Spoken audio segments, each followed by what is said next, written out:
먼저 일신 CNA에서 오신 분께서 지금 시간이 없는 관계로 먼저 설명하고 가시겠습니다. 일신 CNA 강동성 이사님. 네, 맞습니다. 강동성 이사님을 소개합니다. 잠시만요. 일신 CNA에서 설명을 하기 전에 안녕하세요. 저 임차인 대표회장 손용수입니다. 먼저 인사드리겠습니다. 일신 CNA에서 먼저 설명하게 되는데 설명의 취지에 대해서 간략하게 설명을 먼저 드리겠습니다. 일신 CNA는 저희 하자 조사를 진행한 업체로서 원래 소송과 관련된 업무를 주로 전문적으로 하는 회사입니다. 법인이고요. 법무법인과 함께 일을 하는 회사이고, 그래서 오늘 혹시나 하자 진단에 관련한 간략한 설명과 함께 혹시 저희가 소송이나 분쟁 조정 이런 쪽으로도 생각을 하자 관련해서 가면 어떻게 될까에 대해서 궁금해 하시는 분들이 좀 계실 것 같아서 아무래도 전문가의 소견을 좀 들어보시는 게 입주민들에게 조금 이해를 돕는 데 도움이 될 것 같아가지고 오늘 어렵게 부탁을 드리고 또 이 자리에 어렵게 참석해 주셨습니다. 그러니까 큰 박수로 맞이해 주시고요. 네, 설명 잘 들어주시길 부탁드리겠습니다. 감사합니다. 네, 안녕하세요. 일신 CNA에서 근무하고 있는 이사 강동성입니다. 예, 반갑습니다. 더 크게 해드릴까요? 예, 지금 괜찮습니까? 여러분들께서 가장 궁금해하시는 우리 아파트의 시공에 대한 부분들, 만약에 시공사에서 원래 재료값대로 이 아파트를 지었느냐, 네, 그런 부분들을 저희가 이번에 진단을 통해서 여러분들 도면의 대로 이 아파트가 지어졌는지를 확인하는 작업을 했어요. 여러분들이 아셔야 될 중요한 부분은 이 가치나 땅값하고는 전혀 상관없이 이 자재를 얼마에 어떻게 몇 개를 넣기로 했는지에 대한 부분입니다. 시공을 미시공을 했는지 오시공을 했는지 변경 시공을 했는지 이런 것들을 찾아내는 거였고요.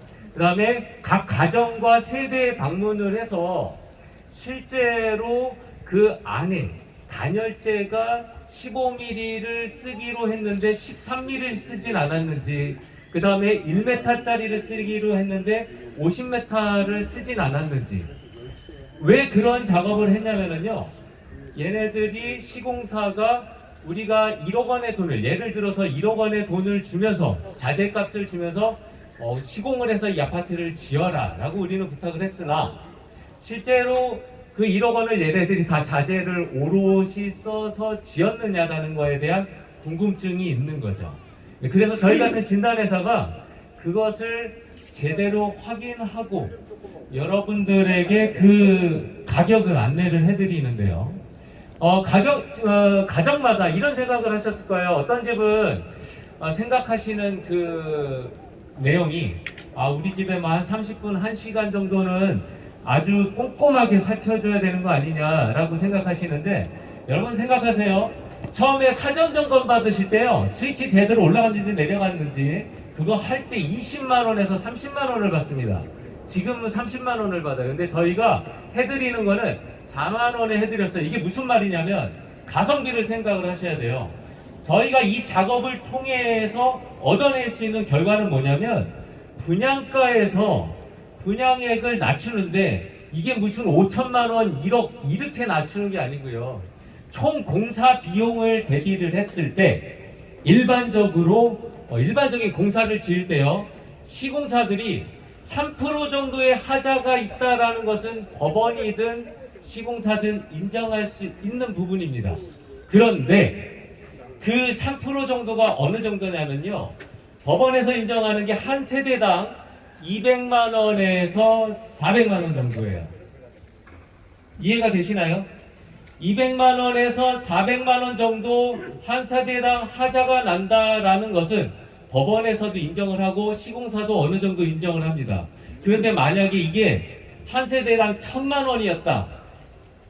법원에서도 그 1000만 원을 인정했다. 무슨 일이 벌어지냐면 이 시공사는 더 이상 다른 데에서 입찰을 해서 공사를 할 수가 없어요.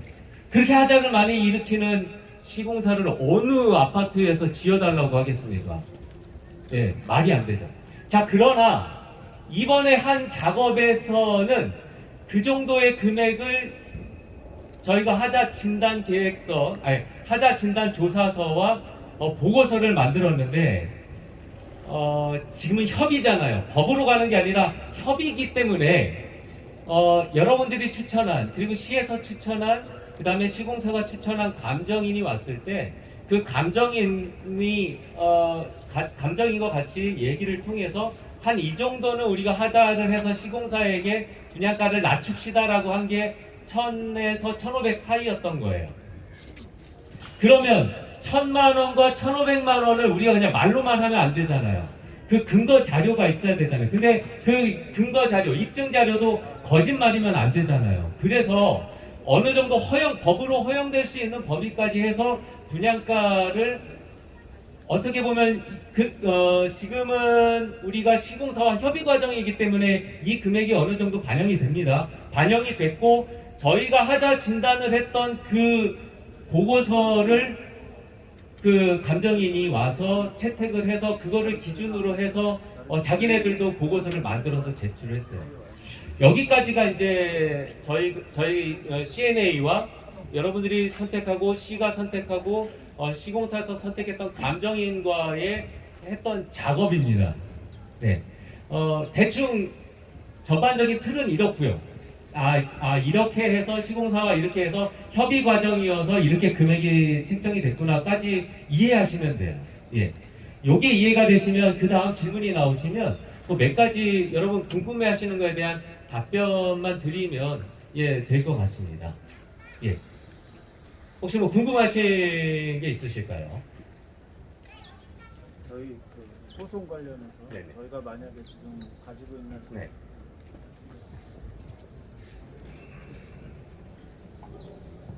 저희가 지금 A타입 대피 공간 부분이 지금 가장 큰 이슈고, 그 다음에 오시공, 미시공에 따른 거, 그리고 하자 소송에서 지금 1심 CNA가 총액 평가한 게 한 135억 정도 되거든요. 이제 그 부분에 대해서 저희가 LH랑 만약에 소송에 들어가게 되면 그것에 대한 어떤 승소나 아니면 또 그렇게 됐었을 때 저희가 얻을 수 있는 이익이나 불이익 이런 거를 예측하시는 게 있으면 좀 답변 부탁드립니다. 네.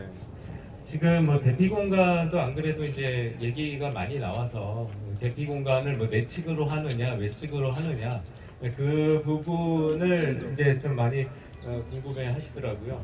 근데 저희가 그 관련 그 국토교통부를 통해서 답변을 받았는데 그 부분은 이제 논의하기가 그 규정대로 지어졌다라는 이제 답변을 받아서 그 부분은 여러분들에게는 좀 뭐 개인적으로 그거를 좀 싸우고 싶다, 다툼을 더 하고 싶다라면은 하실 수는 있어요. 근데 이제 국토교통부에서의 답변은 그 시공대로 이루어진 거다라는 이제 답변을 받았기 때문에 만약에 개인적으로 난 너무 억울하다, 그래도 싸우고 싶다, 다투고 싶다 하시면 뭐 진행하시는 거는 자유나 일단은 답변이 그렇게 왔다라는 것을 말씀을 드리고요. 그다음에 이제 소송에 대해서 궁금해하시는 분이 계신데 왜 이 아파트를 3년 차에 분양 전환을 할 수도 있고 5년 차에 분양 전환을 할 수도 있고 10년 차에 할 수도 있는데 굳이 5년 차냐? 건축법에 집합건물법에 의하면 5년 차가 넘으면서는 이제 사용검사 전하자라고 해서요. 우리 아파트를 처음에 입주할 때부터 이 아파트는 하자가 있는 아파트였습니다. 이 아파트뿐만이 아니라 모든 아파트는 입주하면서부터 하자를 가지고 있어요. 제가 아까 말씀드렸던 그 내용인데요. 바로 여러분들이 1억 원의 돈을 줬을 때 얘네들이 그 자재를 1억 원을 다 썼느냐라는 부분이거든요. 모든 아파트들은 그렇지 않기 때문에 하자라는 것을 가지고 들어오는데 여러분들이 그 하자를 1년차, 2년차가 임차인이었으니까 자격이 5년차가 되면은요 그것을 법적으로 물을 수가 없어요. 법적 그 좀 어려운 용어인데 제척기간이라고 해서 2년이 지나고 3년이 지나고 연차마다 우리가 무료로 무상으로 보수를 받을 수가 있는데 2년, 3년, 5년 5년이 지나면은 더 이상 시공사에게 물을 수가 없어요. 왜냐하면 자연적으로 그 소멸되기 때문입니다. 담보 책임 기간이 그래서 여러분들이 지금 5년 차가 넘어가기 때문에 5년 차를 기준으로 해서 신규 아파트냐 이제 헌 아파트냐라고 하게 되면 5년 차가 기준이 됩니다. 그래서 5년 차를 넘기면서 그래서 5년 차에 뭐 홀수고 뭐 5년이면 뭐 느낌으로 뭐 그런 게 아니 그래서 분양 전환되는 게 아니고요. 법적으로 집합 건물법에 의해서 5년이 넘으면 시공사에게 더 이상 물을 수가 없어요. 네. 그 하자에 대해서 그렇기 때문에 5년 차에 여러분들의 분양을 전환을 합니다. 일반 아파트 분양을 했다라면 그러면 이제 여러분들이 주장하는 거에 있죠. 이거 서로 상호 간에 계산을 잘 서로 머릿속으로 하셔야 되는 부분이에요. 이거는 뭐냐면 처음부터 신규 아파트를 들어온 사람들은 낼 돈은 이제 다 낸 거예요. 다 내고 그러면서 연차별로 시공사를 통해서 우리 뭐 고쳐야 되는 것들 2년 차에 무상으로 다 받고요. 3년 차 무상으로 다 받고 5년 차에 무상으로 다 받고 이제 종결하면서 넘어가요. 그게 안 되면 시공사를 상대로 하자 소송을 들어가는데 그게 아까 말씀드렸던 세대당 200만 원에서 500만 원이 됩니다. 자, 그런데 우리는 5년 차가 넘어가면서 저는 뭐 여기에 뭐 가치라든지 땅의 가치라든지 뭐 평가라든지 이런 부분이 아니라 저희는 건물에 대한 하자 소송이다 보니까 그거와 상관없이 5년 차가 넘게 되면 그거에 대한 LH에서 넘겨주면서 처음에 가격과 지금 현재의 가격 이런 것들에 대한 부분을 생각한다라는 거죠. 서로 여기를 아예 처음부터 여러분들이 그 가격을 다 주고 들어왔으면 시공사도 그거에 대한 그래서 지금 5년이 전환되면서 저희가 이번에 작업한 거는 그러면 우리가 그것도 조금 비싸니 하자 이만큼 이 덩어리 이만큼 서로 인정할 수 있는 덩어리를 제한을 해서 가격을 해서 흥정을 해서 그래서 분양가를 낮추고 감정인도 그것을 자기네들이 꼼꼼하게 안 했어요. 저희가 다 한 자료를 가지고 지금 LH에 제출을 했습니다. 네. 여기까지가 그냥 큰 덩어리고요. 더 자세하게 들어가면은 좀 더 전문 용어가 나오고 좀 머리 아파지니까 굵게만 일단은 좀 이해를 했으면 좋겠습니다. 예. 굵은 덩어리로만 일단 이해하시고 뭐 궁금하신 거는 뭐 우리 대표님이나 뭐 아니면 또 관리사무실에 문의 주시면 그거에 대한 답변을 제가 공식적으로 드리도록 하겠습니다. 네. 그러면 이번에 낸 하자조사 보고서에 대한 반영이 이번 감정평가에게 반영이 됐나요? 예, 맞습니다. 지금 질문은 이겁니다. 하자에 대한 감정이 금액을 정할 때 저희 아까 말씀드렸듯이 하자 진단회사인 일신에서 한 그 보고서 자료를 감정인이 채택을 해서 그걸 근거 자료로 해서 제출을 했기 때문에 반영이 됐습니다. 네, 반영이 됐어요. 네. 이리 나오세요, 나오세요. 하자 진단비를 내신 분하고 네네. 분하고 그러면 반영이 달리 됐다는 건가요? 아니면 내든 안 내든 이게 다 반영이 됐다는 건가요? 일단 결론적으로는 이제 평균이라고 보시면 돼요. 자, 그런데 그렇다고 해서 내가 돈을 냈기 때문에 아까운 것도 있죠. 나는 돈을 안 내고 그만큼의 혜택을 조금 덜 받을 수도 있고요. 약간 네. 질문 내용이 다 알아들어야 되니까 나와서 마이크 잡고 하세요. 가정당 하자 진단비를 4만 원을 내신 분이 있고 그냥 2만 원은 안 냈나요? 2만 원은 안 냈고 그리고 안 내신 분이 있는데 이게 반영이 됐다고 하시니까 그러면 그 가정당 하자 진단을 한 가정은 반영이 돼서 가격이 떨어진 건지 아니면 내든 안 내든 아무 상관없이 모든 가정이 다 그 가격이 다 이게 반영이 된 건지. 그 일단은 자료를 제출한 자료를 제출한 세대가 기준이 됩니다. 예, 기준이 돼서 일단 우리 아파트의 평균을 냈는데요. 그렇다고 해서 하자 진단을 여러분들께는 좀 죄송한 얘기지만 내신 분들한테 좀 억울하겠지만 그분들 거를 구별을 해서 아예 훅 떨어뜨린다라든지 그분들은 아예 금액을 아예 산정을 그 세대는 못한다라든지 그것까지는 할 수 없어요. 저희가 제출한 건 저희가 방문한 세대에 대한 꼼꼼하게 그거는 주장을 했지만 감정인이 그 부분은 감정인이 결정하는 부분이에요. 저희는 자료 제출 안 했어요. 저희 쪽에서 들어간 세대만 자료를 제출을 했고요. 그 뭐 결과가 거기를 어떻게 자료가 없으니까 아무래도 정산이 정확하게 들어가진 않겠죠. 예, 자료가 없으니까. 그러나 자료가 들어간 세대에 대한 부분들은 정확히 정산이 됐고 그것이 감정인이 LH에 뭐 어떻게 하는지에 대한 결과는 저희한테 그 LH가 그 가격을 저희한테 보고할 의무는 없으니까 그거는 그 감정인이 알아서 뭐 그려넣든 뭐 했겠죠. 뭐 아니면 그냥 빼고 했든 예, 그렇게 이해하시면 될 것 같습니다.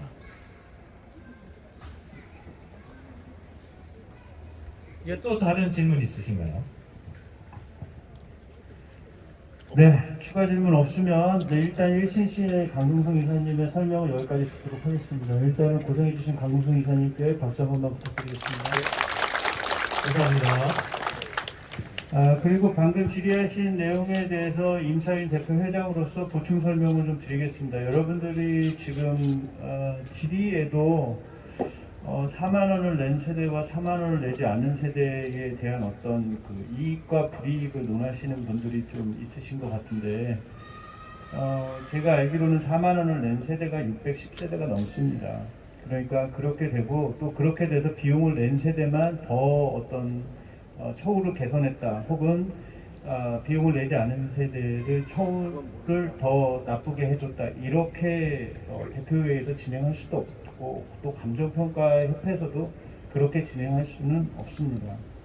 근데 한 가지 확실한 건 저희가 샘플 평가를 하게 되면 2만 원 비용이 산출되고 약 1,500만 원 비용이 들어갔었던 거를 저희가 그런 것보다는 나중에라도 이것이 꼭 그 LH와 협상 단계에서 개인별 세대 하자를 내야 또 LH가 나중에 여러분들하고 또 개별 협상을 할 때도 그 부분이 분명히 여러분들의 하자가 어떻게 되어 있는지를 모를 테니까 그 부분까지 보자고 했었던 부분이라고 보시면은 이해하기가 쉽고 또 이것이 감정평가협회에서 얼마나 반영됐느냐 그래서 과연 우리 집은 그래서 얼마나 낮춰줬느냐 내가 4만 원 냈는데 그래서 얼마만큼의 내가 이익을 받느냐라는 질문에 대해서는 감정평가 아까 전에 1신CNA 이사님이 말씀하신 대로 감정평가 법인에 그 보고서가 전달됐고 또 거기에 하자 금액 135억에 대해서 어느 정도 판단을 해서 그게 세대별로 녹아져 내려 있습니다.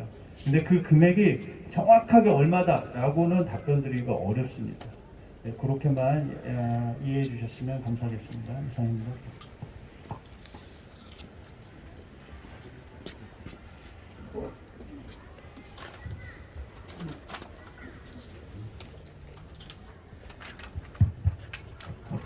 자, 그러면 원래 목적대로 주요 내용을 말씀드리겠습니다. 여기 이 안내문이 다 각 가정으로 나왔을 텐데요. 감정평가 가격의 산정에 대한 설명, 이의제기 절차에 대한 설명, 시공사 브랜드 사용허가 취득 진행에 대한 설명, 방금 이제 하자 진단 및 하자에 대한 소송에 대한 이해는 조금 아까 1신 CNA 강동성 이사님이 하셨고요. 분양 전환 시 대출에 대한 설명, 59A 대피공간 부족 부분에 대한 설명, 또 사전 질의에 대한 답변 순으로 진행을 하겠습니다. 자, 먼저 회장님께서 시작하시죠.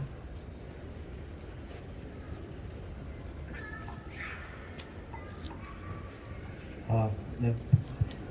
모두 지금 감정평가 금액이 우편함에 도착했던 것으로 파악하고 있는데 지금 그것은 각 세대별로 금액이 모두 다 다릅니다. 그렇기 때문에 어떤 금액이 얼마인지 저희는 각 세대별 금액은 알 수가 없습니다. 그러나 감정평가가 적정했다, 적정하지 않았다라는 것을 솔직히 어떻게 판단하느냐라고 생각하실 수도 있는데 어떤 특정의 금액에서 비싸다고 느끼거나 싸다고 느끼는 것은 또 개인적인 감정도 있기 때문에 그것을 대단히 객관화시키기는 조금 어려운 부분이 있습니다. 그러나 저희가 이 감정평가 금액을 최대한 낮게 받아보려고 시도를 했었던 건 사실입니다. 그래서 사실 좀 무리했지만 저희가 그 감정평가를 여러분들이 아까 전에 그 하자진단 금액보다는 사실은 말하면 비교표준 선정지 선정이 가장 중요한 역할을 했습니다. 그래서 그 비교표준지의 가격을 어디로 보느냐에 따라서 달라졌기 때문에 첫 번째 저희가 시도를 했었던 건 바로 브리지힐 84형을 선택했습니다. 그 이유는 84형은 아무래도 평수가 넓다 보니까 그거를 59에 적용하게 되면 저희가 솔직히 말해서 상당히 유리한 부분을 이끌을 수 있었기 때문입니다. 하지만 이 부분은 감정평가협회에서 받아들이지 않았고 그래서 급하게 다시 센트리그 59형으로 진행을 했습니다. 그 중에서도 여러분들이 아시겠지만 6월달 기준으로 했었어요. 6월 말까지의 실거래가 기준으로 했었어야 되기 때문에 그 중에서 가격을 선정했었어야 됩니다.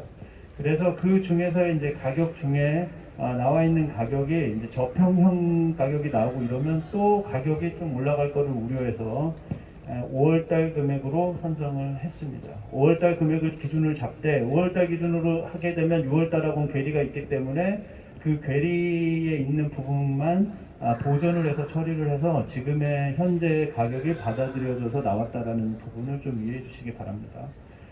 저희 감정평가 법인의 또 질문 중에도 있는 내용이기 때문에 제가 이것까지 설명을 좀 드리면 정렬과 태백이 했는데 어디는 가격을 높게 썼고 어디는 가격을 낮게 썼더라. 어떻게 이럴 수 있느냐 혹은 얘가 더 싸게 해줄 것처럼 말을 해놓고 왜 실질적으로 가격을 높게 써줬느냐라고 이제 의문을 품으시는 경우가 있으실 텐데 사실은 그 두 법인 모두 그 감정평가의 그 가격의 차이가 1% 내외일 겁니다. 근데 그게 왜 그렇게 된 거냐면 그렇게 맞춰야 하기 때문에 그렇게 된 겁니다. 누군가는 높게 써야 되고 누군가는 낮게 써야 되기 때문에 한쪽은 악역을 꼭 할 수밖에 없는 상황이었기 때문에 그렇게 된 거고 두 감정평가 법인이 서로 도와서 이 결과를 만들어냈다라고 이해를 하시면 좋겠습니다. 그리고 그래서 두 번째로는 EEJ 절차에 대한 설명을 좀 드리겠는데 지금 받으신 금액을 저희가 이게 좋은 금액이다 나쁜 금액이다라고 말씀을 드리기는 어렵습니다. 그래서 혹시라도 이 금액에 대해서 이의가 있다라고 하시면 그 이의 제기 신청을 하실 수 있으십니다. 그래서 저희가 그것에 대한 주민 탄반 투표는 지금 한 일주일 후에 여러분들이 축구하신 다음에 진행할 수 있게 그렇게 준비를 해 놓고 있습니다. 다만 저희가 이의 제기를 했었을 때에 얻을 수 있는 이익과 불이익이 분명히 같이 존재할 겁니다. 이의 제기를 하게 되면 일단 비용에 대한 문제가 일단 발생됩니다. 왜냐하면 지금 감정평가 법인을 선정한 감정평가 법인 비용은 저희가 부담하지 않습니다. LH가 부담했거든요. 근데 이제 우리가 이의 제기를 신청하게 되면 그 감정평가 법인 선정 비용은 저희가 내게 되어 있습니다. 그리고 또 하나 지금까지 했던 모든 작업은 다시 무산됩니다. 그러면 다시 처음부터 평가를 다시 해야 되기 때문에 약 3개월 정도의 시간적 소요가 더 필요합니다. 그래서 지금 저희가 원래 예정되어 있는 12월 달 내에 분양이 아니라 3월 정도로 분양 시점이 늦춰질 수 있습니다. 그것도 염려를 해 보셔야 될 거고요. 그리고 의의 제기에 50% 이상의 주민의 찬성이 있어야 됩니다. 그래야 저희도 이의 제기를 신청을 할 수 있습니다. 절차는 이렇고 그럼 동대표회의에 너희들의 생각은 어떠냐? 그 과정을 쭉 지켜봐 왔고 협상을 다 해왔는데 그러면 이의 제기를 신청하는 게 옳으냐 아니면은 그냥 이거를 받아들이는 게 옳다고 판단하냐라고 저희한테 물어보시면 실질적으로 이의 제기를 해서 다시 얻어낼 수 있는 이익이 크지 않다라고는 판단합니다.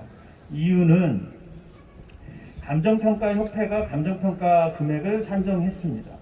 그런데 우리가 다른 감정평가 법인을 선정해서 다시 감정평가를 진행한다고 하더라도 그 금액을 5%라든지 10% 이렇게 현저하게 낮추기에는 상당히 감정평가협회에선 부담을 느낄 수밖에 없습니다. 왜 그러냐면 A라는 법인이 선정한 금액이 마음에 안 든다고 해서 B라는 법인이 선정한 금액을 낮춰줄 경우 A라는 법인한테는 아무도 감정평가를 맡기지 않을 겁니다. 다 B라는 감정평가한테 갈 수밖에 없겠죠. 그러면 그 바로 감정평가협회에게 상당히 부담이 돌아올 수 있기 때문에 이의 제기를 하고 재감평이 들어간다고 해서 그 감평 가격이 대단히 많이 차이가 나거나 달라지지 않는다라는 부분들도 있기 때문에 저희는 이의 제기를 신청하는 것에 대해서는 회의적인 입장입니다.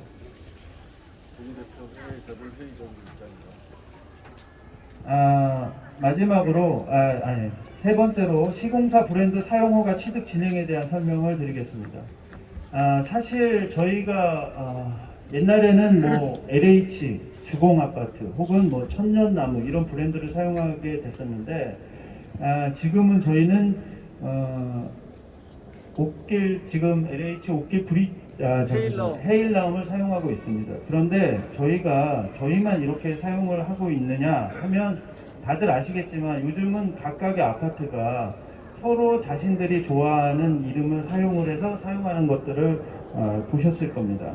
대표적인 예가 여기도 뭐 센트리뷰가 있고 브릿질이 있고 저희처럼 헤일라움이 있고 이러지 않습니까? 바로 그런 부분인데 그런데 이게 과연 좋으냐? 뭐 그거는 이제 개인차가 있을 테니까 받아들이는 건 다르지만 제가 다른 내용도 함께 설명을 해드리겠습니다.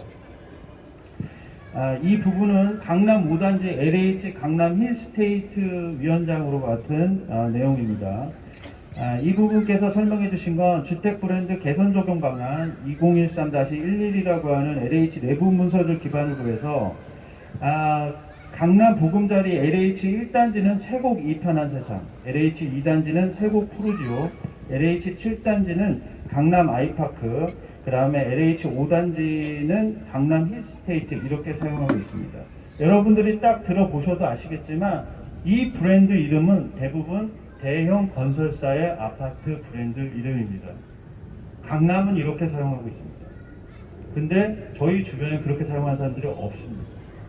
이 얘기는 이것도 제가 봤었을 때 협상의 결과였을 거라고 봅니다. 그래서 저희도 당연히 태영이 건설을 했고 태영이 대시양이라는 브랜드를 가지고 있는데 여기에 대시양이라고 브랜드를 내줄지는 잘 모르겠습니다. 그 부분도 협상의 대상이 돼야 될 거라고 생각을 합니다. 그렇지만 제가 이 부분을 추진하고자 하고 동대표 회의에서 추진하려고 하는 거는 결과적으로 저희의 그런 브랜드 네임이 붙는 것이 나중에 향후에 있을 뭐라고 할까요? 재산상 뭐 여러 가지 거를 종합적으로 검토해 볼 때 그 브랜드를 사용하는 것이 여러분들에게 어떤 가치가 더 높여지지 않을까라는 예상 때문에 그렇습니다. 그렇지만 그렇다고 해서 저희가 이걸 일방적으로 하겠다라는 부분은 절대 아닙니다. 그리고 해주겠다고 하는 사람도 없습니다. 저희가 강력하게 요구해야 되고 하게 된다고 하면 여러분들의 또 도움이 많이 절실히 필요합니다.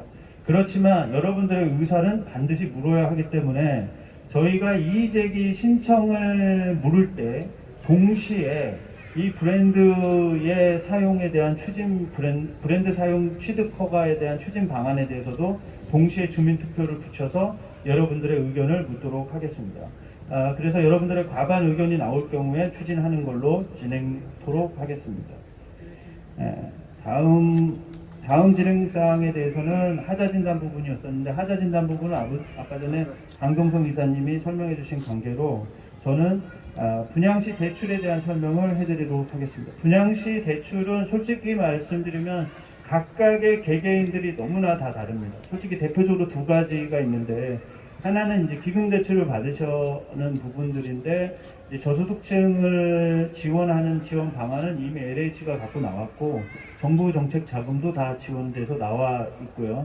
그거는 이제 개인 소득별이나 가구별 상황에 따라서 달라지는 부분이고 그리고 저희가 지금 진행하는 은행이 현재 지금 제안서를 가지고 온 은행은 하나은행과 우리은행입니다. 근데 우리은행이 기금 대출을 담당하고 있기 때문에 지금 우리 은행에서 여러분들이 지금이라도 상담을 원하시면 상담에 응할 수 있게 될 것이고요.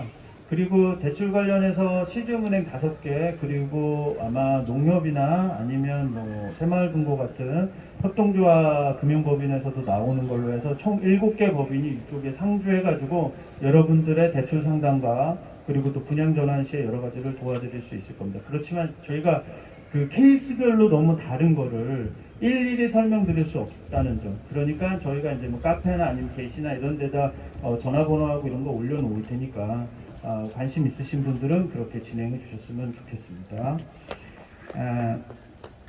59A의 대피 공간의 부족에 대한 설명인데요. 이 부분은 혹시 저희가 급하게 저희가 이제 보도자료라고 해가지고 만들었습니다. 이 부분에 대해서 사실 그 A타입만 적용이 되니까 이게 A타입만의 문제다라고 생각하실 수도 있겠지만 전혀 그렇지는 않고 이 부분도 아까 전에 말씀드렸던 뭐 브랜드 혹은 우리 135개 추정하는 하자 여기에 다 포함이 되어 있습니다. 그렇기 때문에 그 협상을 할 때 이 부분도 들어가는데 사실 그 지금 LH가 주장하는 거는 2010년에 다 끝난 일이다. 그때 다 됐고 2016년에 준공 다 됐다. 그래서 아무 문제 없다. 아니 하고 싶으면 소송 걸어라.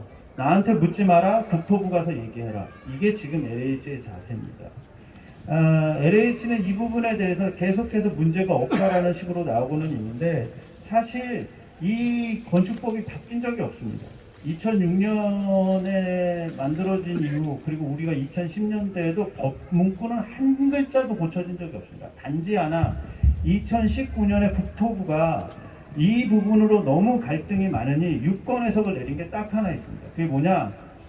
바닥 면적이라 해서 대피 공간의 바닥 면적이라 하면 내측벽으로 하는 기준하는 게 맞다. 이게 끝입니다. 그런데 LH는 계속해서 지금까지도 벽 중심선을 기준으로 해서 설계했고 시공됐으니 문제가 될 게 없다라는 입장을 계속해서 내비치고 있습니다. 그래서 이 부분에 대해서도 저희가 항의를 하고 싶은데 항의를 안 받아줍니다. 제가 이런 혹시 카페나 이런 데 들어와 보셨으면 저희가 지난해 어제 무슨 일이 있으셨는지 아실 분은 아실 텐데 어저께 LH 담당자가 저희 이 주택 분양 관련해 가지고 질의와 뭐 이런 거 하겠다고 간담회를 요청했습니다. 본인들이 요청했어요. 그래서 저희가 다과도 준비하고 평일 오후 2시에 또 분전위에 계신 분들은 휴가까지 다 내셔가지고 참석하셨어요. 근데 책임자가 안 왔어요. 그것도 정확히 약속 시간이 2시인데 제가 2시에 전화하니까 안 온답니다. 기본적으로 4인 간에 약속을 했을 때도 약속 시간에 늦거나 아니면 불가피하게 못 올 사항이 나오면 보통 사전에 고지를 해주는 게 예의입니다. 그런데 다른 사람들도 아니고 LH라고 하는 공기업에서 시간을 내서 분명히 사람이 살다 보니까 급한 일은 생길 수 있을 수는 있겠죠. 그렇다고 하더라도 아무런 사전 고지 없이 책임자가 나타나지 않는다. 그리고 담당 대리를 보냈는데 담당 대리는 무려 10분이나 늦게 왔는데도 그분도 연락이 없었습니다. 그래서 텅 빈 회의실만 있고 아무런 성과 없이 회의가 끝났습니다.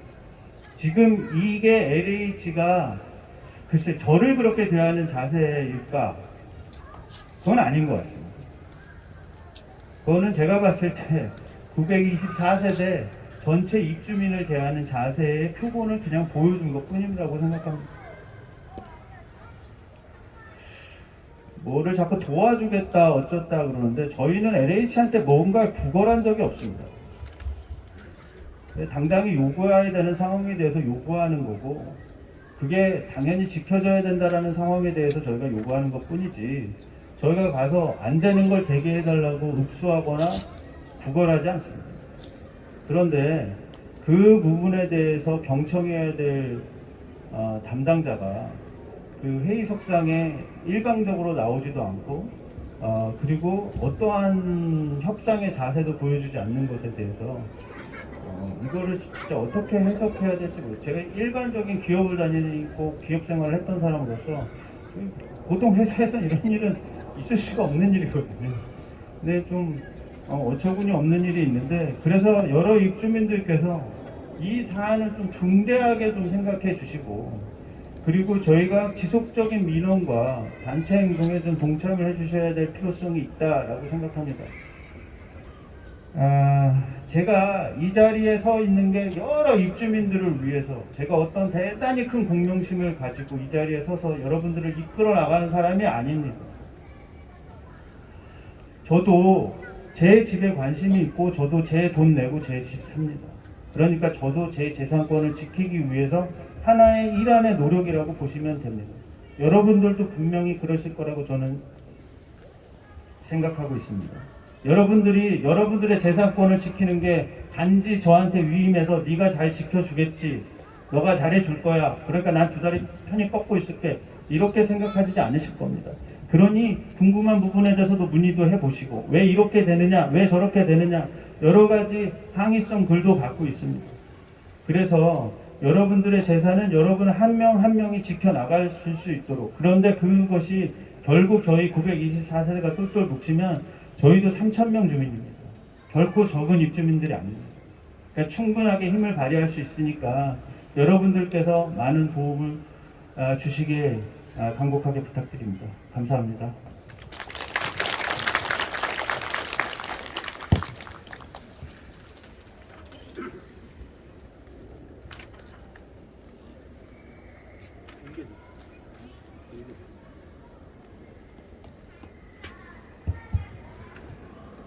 자, 다음은 계속 우리 임차인 대표 회장님만 설명하시는데, 사전 질의에 대한 답변이 있겠습니다. 마찬가지로 회장님께서 해주시겠습니다. 사전 질의 내용이 몇 가지 왔습니다.